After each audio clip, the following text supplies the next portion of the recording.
শ্রেণীর বন্ধুরা, এই তোমাদের প্রশ্নের অলরেডি সমাধান আমরা করেছি। তোমরা সমাধান পুরো দেখতে থাকো। আর এই পেজগুলো আমার থেকে কিভাবে নেবে সেটা আমি ভিডিওর মাঝখানে বা শুরুতে শেষের দিকে তোমাদেরকে বলে দেবো। আচ্ছা, 1 নম্বর কাজে হচ্ছে এই যে ধাপে ধাপে পরিকল্পনা, টেবিলের আকার ও খরচ নির্ধারণ। ঠিক আছে, তো ধরো টেবিলটির দৈর্ঘ্য এবং প্রস্থ হচ্ছে 36 ইঞ্চি হবে। একটি টেবিল তৈরি করতে খরচ হবে ধরো 2000 টাকা। তো প্রথম মাসের সঞ্চয়ের পরিমাণ, ধরো প্রথম মাসের সঞ্চয় করবো 2 টাকা। হ্যাঁ, এগুলো তুমি ধরে নিতে পারো ইচ্ছা মতো। তো সঞ্চয়ের হিসাব যদি আমরা করি ছক, প্রথম, দ্বিতীয়, তৃতীয়, চতুর্থ, পঞ্চম মাস দিব এবং এগুলো প্রত্যেক বারে বাড়বে। দেখো প্রথম মাসে 2 টাকা, এরপরে 2, 2, 3টা 2, 2টা 2, এরপরে 3টা 2, 4টা 2, এভাবে বাড়তে থাকবে। হ্যাঁ, সঞ্চয়ের হিসাব ছক আকারে লেখা হয়। দেখো উপরের ছক অনুযায়ী সঞ্চয়ের পরিমাণ ধাপে ধাপে বেড়ে যাবে। হ্যাঁ, সংখ্যাগুলো কি ছকের মাধ্যমে সূচকের প্রকাশ করা যাবে, এখানে লেখা আছে। এরপরে দেখো 3 নাম্বারটা, পঞ্চম মাসে তোমার সঞ্চয়ের পরিমাণ কত টাকা হবে। দেখো প্রথম মাসে সঞ্চয় করলে 2 টাকা, তাহলে পঞ্চম মাসে সঞ্চয়ের পরিমাণ হচ্ছে 2-এর উপরে 5 হবে। হ্যাঁ, তো 5টা 2 যদি আমরা গুণ করি 32 হয়।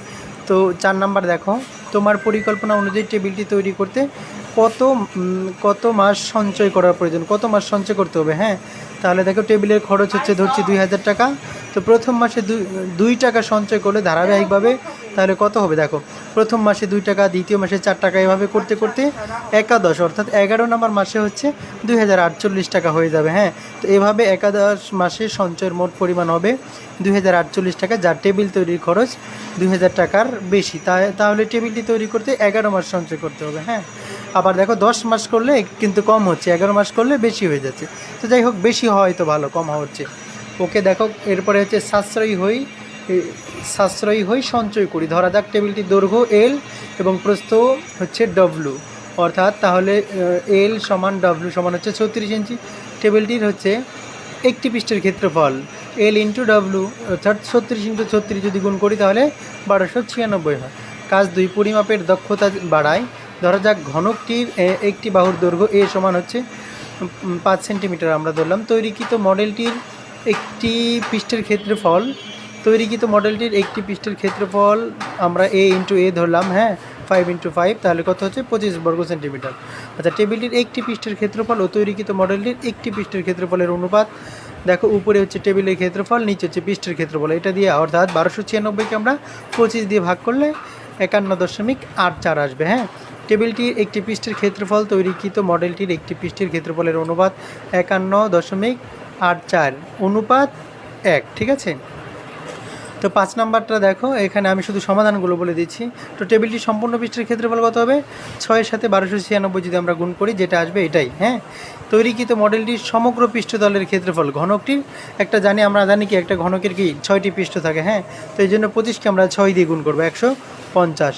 আচ্ছা, এরপরে শতকরা যদি আমরা প্রকাশ করি তাহলে দেখো শুধুমাত্র শেষে 100 দিয়ে গুণ করে দিব, তাহলে যেটা আসবে দেখো ওই যে 1.93%। ওকে, আচ্ছা এখন কাজ 2, এটার ক্ষেত্রে দেখো আমরা কি করব, আমি শুধু তোমাদের প্রশ্নের উত্তরগুলো দিচ্ছি। দেখো তৈরিকৃত মডেলের কী ধরনের জ্যামিতিক আকৃতি হবে। হ্যাঁ, তৈরিকৃত মডেলটির একটা ঘনক আকৃতির হবে। বা তৈরিকৃত মডেলটির আয়তন ও একটি তলের ক্ষেত্রফল নির্ণয় করো। তো আমরা কি ক্ষেত্রফল যদি নির্ণয় করতে চাই তাহলে কি করতে হবে। দেখো ধরা যাক ঘনকটির একটা বাহুর দৈর্ঘ্য দেওয়া আছে এ, আর আয়তন অর্থাৎ ভলিউম, ঘনকের আয়তন হচ্ছে এর উপর কিউব। ঘনক মানে কি, ওর ভিতর দৈর্ঘ্য, প্রস্থ, উচ্চতা, 3টা জিনিস থাকে। হ্যাঁ, তো একটি তলের ক্ষেত্রফল এ ইন্টু এ স্কোয়ার অর্থাৎ বর্গাকার হয়। আচ্ছা,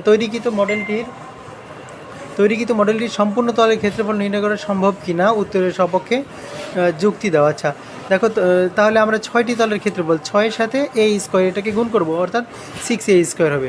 আচ্ছা, উদাহরণ দেওয়া যেতে পারে। দেখো আয়তন হচ্ছে এর উপরে কিউব, 5-এর উপরে কিউব। তো এটা যদি আমরা করি 125 ঘন সেন্টিমিটার আছে, এ সমান 5, এটা আমরা ধরে নিয়েছি। হ্যাঁ, একটি তলের ক্ষেত্রফল কত হচ্ছে a স্কোয়ার, 5 স্কোয়ার। হ্যাঁ, তাহলে 5-এর উপরে স্কোয়ার দিলে 5×5 = 25 হয়। সম্পূর্ণ তলের ক্ষেত্রফল কত আসবে, 6a স্কোয়ার। আচ্ছা, 6a এর মান কত, 25। হ্যাঁ, তো এটাকে আমরা যদি গুণ করি তাহলে 150 আসে। এরপরে হচ্ছে কাজ 3, গাণিতিক সূত্র যাচাই করে দেখি। আচ্ছা, এখানে ধরা যাক আমরা সূত্র বেছে নিয়েছি, a+b² সূত্রটা বেছে নিয়েছি। হ্যাঁ, এরপরে তোমরা এটা স্ক্রিনশট দিয়ে নিতে পারো, তাইলেই ভালো হবে। ঠিক আছে, স্ক্রিনশট দিয়ে নাও। আর এগুলো তোমরা পাবে হচ্ছে বাংলায় ইজি এডুকেশন সেন্টার গাজীপুর, এটা লিখে সার্চ করবা, করে ফ্রেন্ড রিকোয়েস্ট দিয়ে আমাকে ইনবক্সে নক দেবা, ইনশাল্লাহ আমি সবগুলো ছবি তোমাদেরকে দিয়ে দেবো। ধন্যবাদ সবাইকে।